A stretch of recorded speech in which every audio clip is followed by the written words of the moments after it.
اعوذ باللہ من الشیطان الرجیم بسم اللہ الرحمن الرحیم الحمد للہ رب العالمین وصلی اللہ علی سیدنا محمد وآلہ الطاہرین اللہم صلی علی محمد وآل محمد وعجل فرجہم وفرجنا بہم۔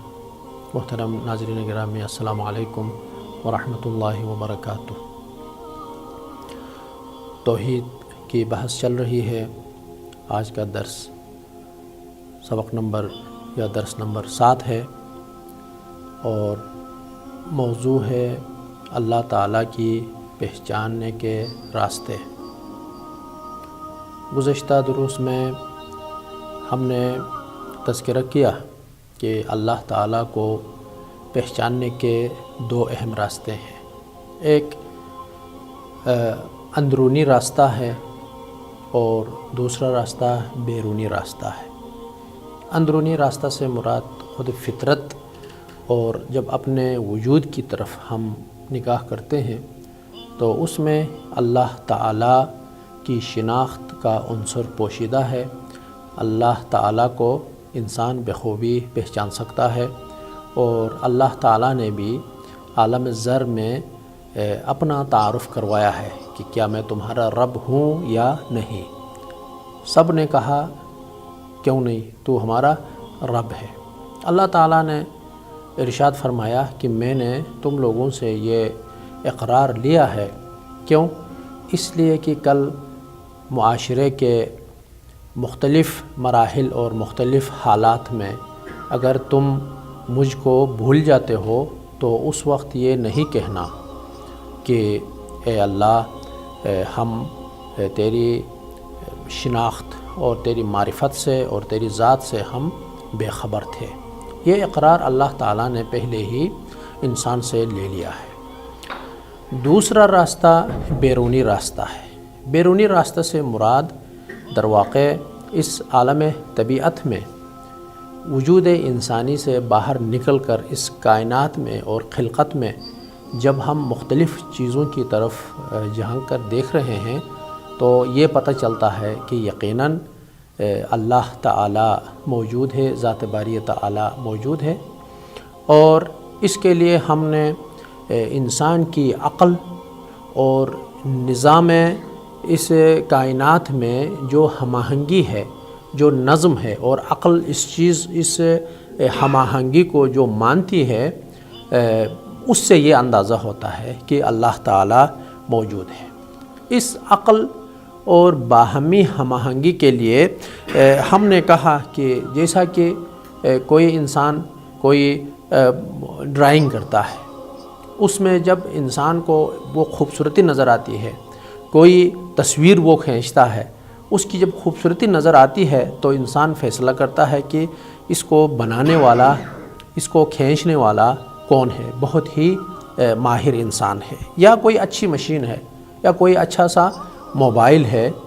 جب انسان موبائل کو دیکھتا ہے کہ اس میں بہت سارے درواقع اس کی خصوصیات ہیں، اس سے بہت سارے فائدہ ہم اٹھا سکتے ہیں، تو پھر فوراً یہ سوچتا ہے کہ واقعاً اس کا بنانے والا کتنا بڑا مہارت والا ہوگا، جس نے انسان کے لیے اتنی سہولتیں رکھ کر اس موبائل کو بنا لیا ہے، یا اسی طرح کمپیوٹر ہے یا کوئی سینری ہے۔ تو ان چیزوں کو جب ہم دیکھتے ہیں اپنی روزمرہ زندگی میں تو ہم اللہ تعالیٰ کی ذات، اور ایسی ذات کی جو قدیر ہے، جو باقدرت ہے، توانا ہے، عالم ہے، ایسی ذات کی طرف جو ہم متوجہ ہوتے ہیں۔ تو اللہ تعالیٰ بھی خود قرآن مجید میں اپنے کلام میں انسان کو اپنی اس شاہکاریوں کی طرف متوجہ کر دیتا ہے۔ اللہ تعالیٰ ارشاد فرماتا ہے کہ میں نے اتنی ساری چیزیں، اپنی نشانیاں میں نے انسان کے لیے رکھ دی ہیں، لیکن کیوں تم اس چیز کی طرف، اس حقیقت کی طرف متوجہ نہیں ہوتے ہو؟ جیسا کہ سورہ فصلت آیت نمبر 53 ہے، اس میں اللہ تعالیٰ ارشاد فرما رہا ہے سَنُرِيهِمْ آيَاتِنَا فِي الْآفَاقِ وَفِي أَنفُسِهِمْ حَتَّى يَتَبَيَّنَ لَهُمْ أَنَّهُ الْحَقُّ اولم یکفی بربک انہ علی کل شیء شہید۔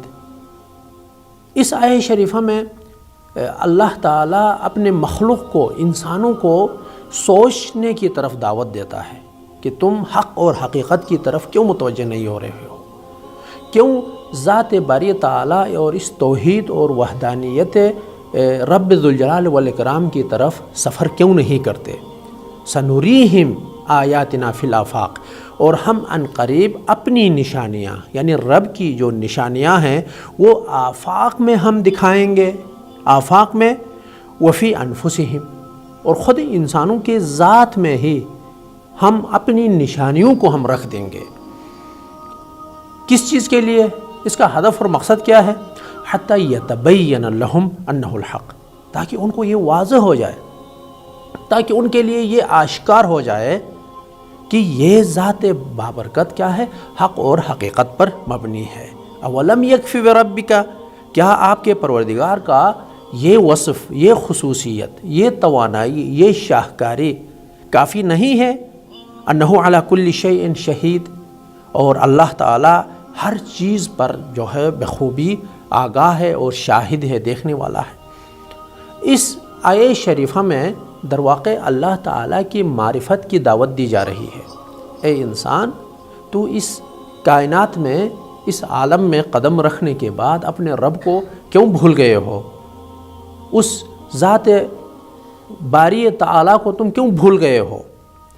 یہاں پر سنوریہم آیاتنا فی الآفاق، اس میں بہت سارے نکات پوشیدہ ہیں۔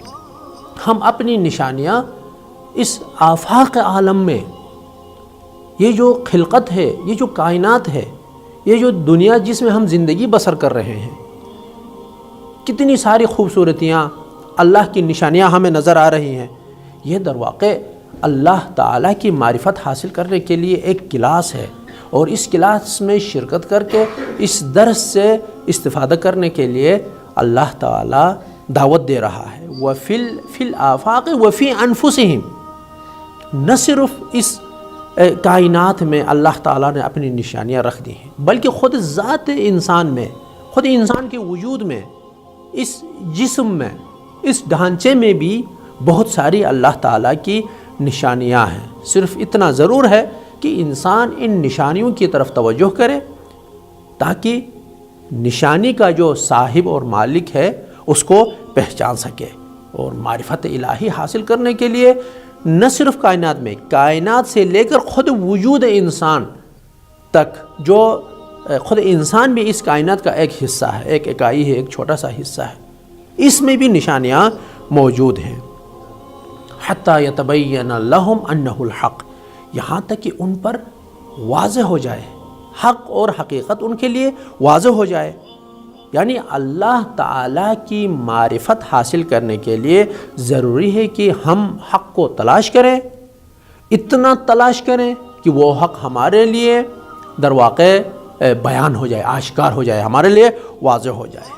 تو خدا شناسی اور معرفت الہی کے لیے در واقع حجت اور دلیل اعتقاد کے ساتھ ہونا چاہیے۔ گزشتہ دروس میں بھی ہم کہہ چکے ہیں کہ حتی یتبین لہم انہ الحق، یعنی انسان کو یہ حق آشکار ہونا چاہیے، نہ ان کی کوئی کہے کہ یہ ہے تو ہم کہیں ہاں ٹھیک ہے یہی ہے، کوئی کہے اللہ ہے تو ہم کہیں ہاں اللہ ہے، کوئی کہے نعوذ باللہ اللہ نہیں ہے تو کہے کہ ٹھیک ہے اللہ نہیں ہے، نہیں۔ حتی یتبین لہم انہ الحق، یعنی انسان کو بیان ہونا چاہیے، یعنی عقیدے کے ساتھ انسان یقین کرے، انسان در واقع دلیل کے مطابق اس نشانی کو دیکھ کر مان لے کہ واقعاً ذات باری تعالیٰ، اللہ تعالیٰ موجود ہے۔ اولم یکفی بربک، یعنی انسان کو در واقع ایک لمحہ فکریہ کی طرف متوجہ کر رہا ہے، یعنی کیا اتنی ساری نشانیوں کے باوجود کیا یہ کافی نہیں ہے تمہارے لیے؟ اللہ نے تجھے خلق کیا ہے، خلق کرنے کے بعد شاہد بھی ہے، یعنی تیرے ہر عمل پر گواہ ہے، وہ دیکھ رہا ہے، لیکن کیا تمہارے لیے کافی نہیں ہے؟ پھر بھی مزید تم نشانیاں ڈھونڈ رہے ہو تاکہ خدا کی حقانیت تمہارے لیے ثابت ہو جائے۔ یہ آفاق کی طرف۔ اب انفس کی طرف ہم چلتے ہیں آگے۔ انفس سے کیا مراد ہے یہاں پر؟ انفس سے مراد خود انسان کے اس بدن کے اندر، انسان کے اس وجود اور اس جسم کے اندر اللہ تعالیٰ کی نشانیاں موجود ہیں۔ علماء اخلاق بھی کہتے ہیں کہ انسان کا یہ جو بدن ہے اور بدن میں جو مختلف اعضاء ہیں، ان اعضاء میں بعض جنود الہی ہیں، یعنی اللہ تعالیٰ کے لشکر ہیں، بعض شیطان کے لشکر ہیں۔ یعنی دو حکومتیں ہمارے اس بدن میں چل رہی ہیں، ایک اللہ تعالیٰ کی حکومت ہے، ایک شیطان کی حکومت ہے۔ یعنی حکم کرنے والے جو طاقتیں ہیں، وہ دو قسم کی طاقتیں ہمارے وجود کے اندر ہیں، ایک عقل ہے اور ایک نفس ہے۔ نفس ایک حکمران ہے، عقل بھی حکمران ہے۔ اور اب دیکھنا یہ ہے کہ ہمارے جو اعضاء ہیں وہ عقل کے تابع ہیں یا اس نفس کے تابع ہیں۔ اگر یہ اعضاء عقل کے تابع ہوں تو جتنے ہمارے اعضاء اور جوارح ہیں وہ خدا کی مرضی اور اللہ تعالیٰ کی رضایت کے مطابق یہ حرکت میں آئیں گے۔ مثال کے طور پر دیکھنا، یہ آنکھ ایک عضو ہے، اگر یہ ہماری آنکھ اگر اپنے عقل کی پیروی کرتی ہے تو پھر ہمارا دیکھنا ان چیزوں کی طرف ہوگا کہ جس سے اللہ تعالیٰ راضی ہے۔ یعنی ہم نامحرم کی طرف نہیں دیکھیں گے، ہم ایک ناجائز کام کی طرف ہم نگاہ نہیں کریں گے، ہم ایک ناجائز راستے پر گامزن نہیں ہوں گے، اس کی طرف ہم نہیں چلیں گے۔ ہمارے جو پیر ہیں وہ عقل کے تابع ہوں، عقل کے پیروکار بنیں تو یقینی بات ہے ہمارے پیر اس طرف بڑھیں گے کہ جس میں اللہ تعالیٰ کی رضایت ہو، قرآن کی رضایت ہو، اہل بیت اطہار علیہ السلام کی رضایت ہو۔ اگر ہم نفس کے پیروکار ہوں تو ہمارے اعضاء، ہمارا ہاتھ، ہمارے پیر، ہماری آنکھ، ہمارے کان، یہ سب جو ہے اسی نفس کی پیروی میں در واقع عمل میں مصروف ہوں گے۔ تو بس ایک بدن، احادیث میں بھی موجود ہے کہ بدن میں ایک سلطنت ہے، بدن ایک ملک ہے، بدن در واقع ایک سرزمین ہے، اور اس سرزمین کی وسعت اتنی زیادہ ہے کہ ہر حصے میں ہزاروں دروس ہیں، لاکھوں اس میں در واقع اسرار ہیں۔ اللہ تعالیٰ فرما رہا ہے کہ ہم نے انفس میں بھی، یعنی نفس اور ذات انسان میں بھی اپنی نشانیاں رکھ دی ہیں، لیکن ضروری ہے کہ انسان اپنے نفس کی طرف دیکھے، یعنی حقیقت کی آنکھ سے اپنے نفس کی طرف دیکھے۔ ان میں سے ایک چیز دیکھیں، پورا جو ہمارا جسم ہے وہ در واقع ایک مملکت ہے، ایک ملک ہے، ایک سرزمین ہے، تو اس کا ایک چھوٹا سا حصہ سر ہے۔ بدن کے مقابلے میں سر کتنا چھوٹا ہے، لیکن سر میں بھی بہت ساری چیزیں موجود ہیں، ان میں سے ایک دماغ ہے۔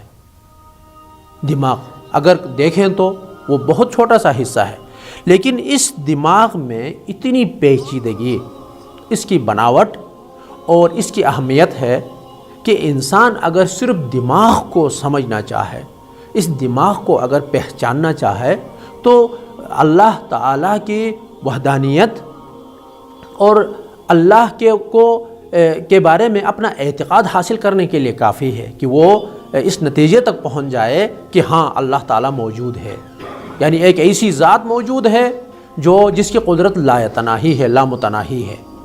مثال کے طور پر یہاں پر آیت اللہ مکارم شیرازی اپنے درس میں ایک واقعے کی طرف اشارہ فرماتے تھے کہ ایران کے شہر شیراز میں ایک طالب علم جو خوزستان میں وہ تعلیم حاصل کرنے میں مصروف تھا یا کسی سفر پہ وہ گیا تھا، وہاں پہ ایک حادثے کا شکار ہوا، ایک ایکسیڈنٹ میں جو ہے ایک دماغی چوٹ لگ گئی، یعنی اس کے دماغ پر ایک چوٹ لگ گئی۔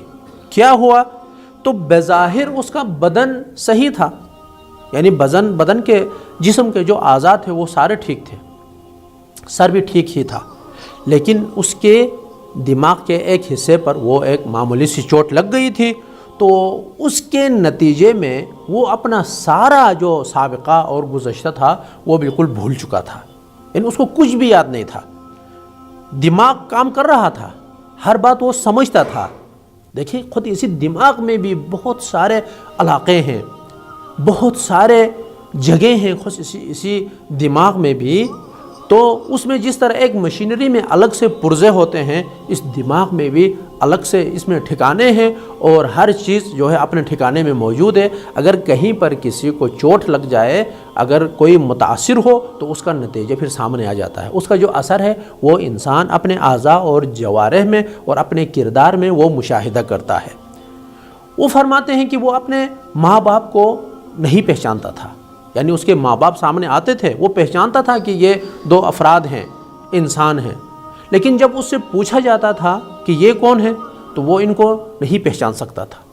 گھر میں اس نے اپنے کمرے کے اور گھر کے دیواروں پر اتنا پینٹ کیا تھا، جب اس نے اپنے اس رنگکاری کے بارے میں جب اس سے پوچھا گیا کہ یہ آپ نے بنایا ہے، کہتے ہیں نہیں مجھے یاد نہیں آ رہا ہے، مجھے نہیں پتہ، یہ میرے علم میں نہیں ہے کہ یہ میں نے بنایا ہے یا کسی اور نے۔ یعنی دماغ کے اس معمولی سا حصے پر وہ چوٹ لگنے سے اپنا جو سارا سابقہ تھا وہ بالکل بھول چکا تھا، جبکہ اس کے اعضاء اور اس کے بدن سارے ٹھیک ٹھاک تھے۔ تو ڈاکٹروں کی تحقیق کے بعد اور ریسرچ کے بعد یہ معلوم ہو گیا کہ اس کے مغز کے کچھ حصے پر جو ہے چوٹ لگ گئی ہے، جس کی وجہ سے وہ اپنا جو حافظہ ہے وہ کھو چکا ہے، اپنا جو حافظہ ہے وہ بھول چکا ہے۔ تو جس طرح اگر کسی گھر کے اس بجلی کے اس درواقع کنیکشن میں اگر کوئی فیوز اڑ جائے تو اس فیوز کا رابطہ گھر اور کمرے کے جس حصے میں درواقع متصل ہے، اس فیوز کے اڑنے سے یقینی بات ہے کہ اس میں بالکل بجلی کا یہ سلسلہ منقطع ہوگا، وہاں پر بالکل تاریکی چھا جائے گی، وہاں پر بجلی کی یہ جو روشنی ہے وہ نہیں پہنچے گی۔ چوٹ جو اس کی دماغ پر لگ گئی تھی، ہو سکتا ہے وہ سوئی کے اس نوک کے برابر ہو، لیکن اس سوئی کے نوک کے اس دائرے میں کتنے زیادہ اس کے معلومات موجود تھے، اور جو بالکل اپنی زندگی میں جو کچھ پہلے گزر گیا ہے وہ کچھ بھی یاد نہیں تھا۔ تو اس سے معلوم ہوتا ہے کہ دماغ کی بناوٹ اور اس کی جو اہمیت ہے وہ کتنی زیادہ ہے، جبکہ ہم روزمرہ زندگی میں اس چیز کی طرف متوجہ ہی نہیں ہیں کہ اللہ نے ہمیں دماغ دیا ہے، اللہ نے ہمیں مغز دیا ہے، اس پر سوچنے کی طرف جو ہے ہم متوجہ نہیں ہیں۔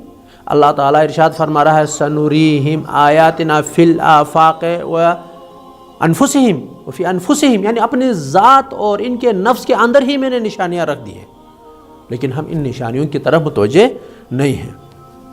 تو دماغ کا جو اعصابی سلسلہ ہے وہ دو اہم چیزوں کی طرف ہے۔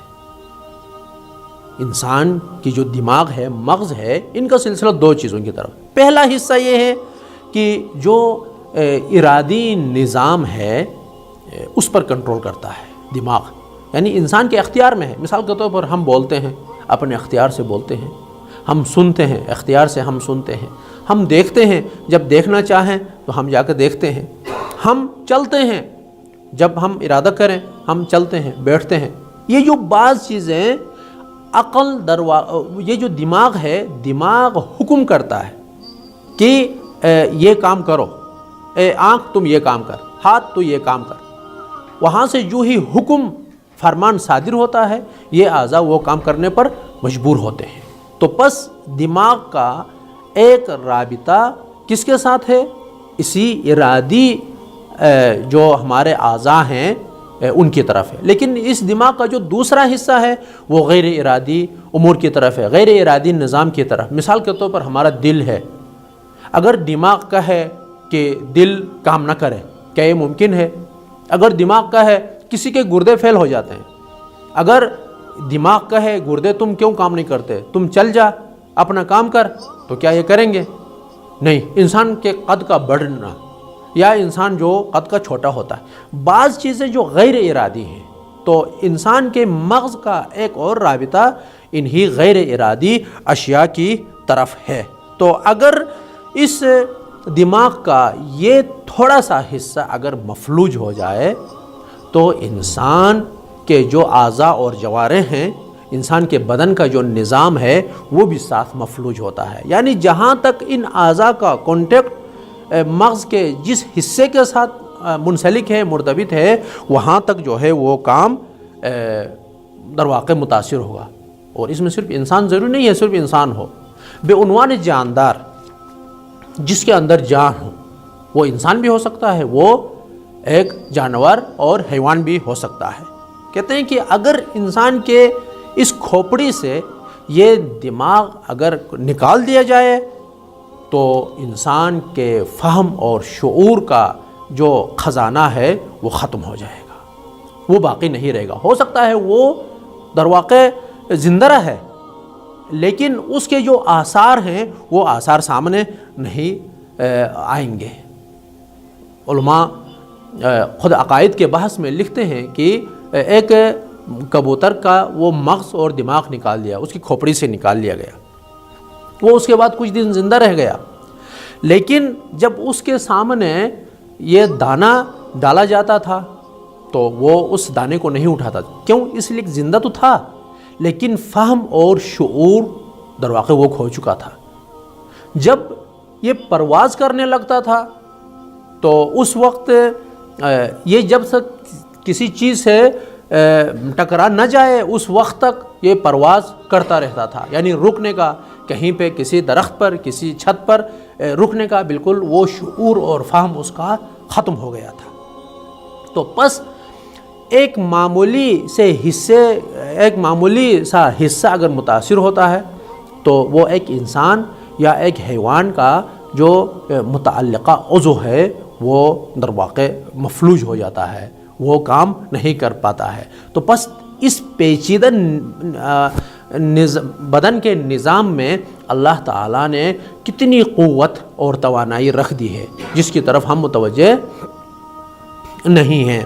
ایک اور مثال ہے اسی دماغ کا جو حیرت انگیز حصہ ہے وہ حافظہ ہے.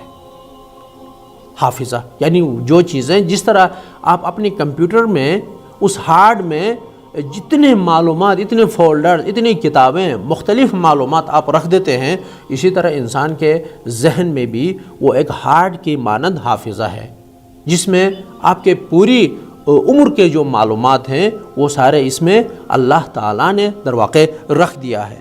اگر ہم سے ہمارا یہ حافظہ چھین لیا جاتا ہے، ہمارا حافظہ ختم کر دیا جاتا ہے، یا دماغ پر کوئی چوٹ لگنے کی وجہ سے اگر وہ جو حصہ ہے دماغ کا وہ اگر متاثر ہوتا ہے تو ہم کتنے پریشان ہوں گے، کتنے دن تک ہم زندہ رہ سکیں گے. یہاں پر حافظہ جو دماغ کا ایک چھوٹا سا حصہ ہے وہ پوری زندگی کی جو خصوصیات ہیں، پوری زندگی کے جو کردار ہیں، پوری زندگی کے جو معلومات ہیں اسی کے اندر موجود ہیں. مثال کے طور پر عام طور پر ہم جب ایک شخص کو جانتے ہیں، مثال کے طور پر جب ہم چھوٹے تھے اسی وقت سے ہم اپنے والدین کو جانتے ہیں، اپنے رشتہ داروں کو ہم جانتے ہیں، ان کو پہچانتے ہیں. بچپنے سے اب تک جتنے ہمارے دوست تھے، جتنے رشتہ دار تھے، جتنے ہمارے ہمسایہ تھے، جتنے ہمارے در واقع اس علاقے کے اور اس ملک کے اور اس محلے کے افراد تھے، ہم اپنے اساتذ کو، دوستوں کو، شاگردوں کو، سب کو ہم جانتے تھے.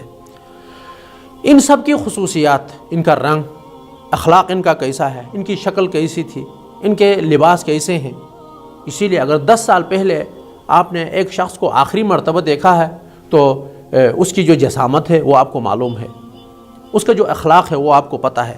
جو ہی یہ شخص آپ کے سامنے آ جائے گا تو بچپنے سے لے کر یعنی فہم اور شعور کے حامل ہونے سے اب تک اس کے ساتھ آپ کا جو کردار رہا ہے اور اس کا آپ کے ساتھ جو کردار رہا ہے وہ آپ کے سامنے آئے گا. عقل پھر یہاں سے دماغ حکم کرے گا کہ یہ تمہارا رشتہ دار ہے، یہ تمہارا ماموں ہے، یہ تمہارا چاچا ہے، اس کے ساتھ جو ہے احترام کے ساتھ پیش آؤ. اگر کوئی دشمن ہے تو یا اس کی طرف تم بے توجہی سے کام لو یا اس کے ساتھ لڑو، اس کے ساتھ مقابلہ کرو. یہ کہاں سے حکم صادر ہوتا ہے؟ یہ انسان کے اسی در واقع اس چھوٹے سے حصے سے اتنا کنٹرول ہوتا ہے. انسان کا جو بدن ہے، جسم ہے، وہ ایک ملک کی طرح ہے، لیکن اس ملک کا حکمران وہی دماغ اور حافظہ ہے۔ لیکن حیرت کی بات ہے کہ اللہ تعالیٰ نے اس پیچیدہ نظام کو، اس پیچیدہ مشین کو انسان کے وجود کے اندر رکھ دیا ہے، اور انسان اتنے سارے اپنی زندگی میں بہت مقامات، عظیم مقامات تک پہنچ گیا ہے۔ لوگ خلا تک پہنچ گئے ہیں، لوگوں نے جہاز بنائے، لوگوں نے ایٹم بنایا، کیا سے کیا بنایا۔ جب انسان ان چیزوں کو بنا لیتا ہے تو فوراً کہتا ہے کہ سبحان اللہ، یہ کیسا انجینئر تھا، یہ کیسا دانشمند تھا، یہ کیسا سائنسدان تھا جس نے اتنے فوائد کے حامل ایک مشینری بنائی۔ اس کی مہارت کا تذکرہ تو انسان کرتا ہے، لیکن جب خالق کی شاہکاری اور کمال کا مرحلہ آتا ہے تو وہ اللہ تعالیٰ کی شاہکاری کی طرف وہ متوجہ ہی نہیں رہتا ہے، پھر کہتا ہے کہ یہ عالم خود بخود وجود میں آیا ہے۔ پھر یہی انسان کہتا ہے کہ یہ انسان خود بخود وجود میں آیا ہے۔ کیا ایک بے شعور انسان ایک شعور رکھنے والی شے کو خلق کر سکتا ہے؟ ایک پتھر در واقع ایک جہاز کو بنا سکتا ہے؟ کیا ایک لوہا خود بخود ایک جہاز کو بنا سکتا ہے؟ اس عالم میں جتنے بے شعور ہیں ان سب کو آپ مد نظر رکھیں۔ کیا بے شعور، مثلا جس کے پاس عقل نہیں ہے، کیا وہ عقل کو در واقع کسی کو عقل دلا سکتا ہے وہ شیء؟ یہ ناممکن ہے۔ اسی لیے اللہ تعالیٰ نے ارشاد فرمایا کہ کیا ہوا ہے کہ ہم نے اتنی ساری نشانیاں انسان کے وجود کے اندر رکھی ہیں، لیکن پھر بھی وہ کافی نہیں ہے۔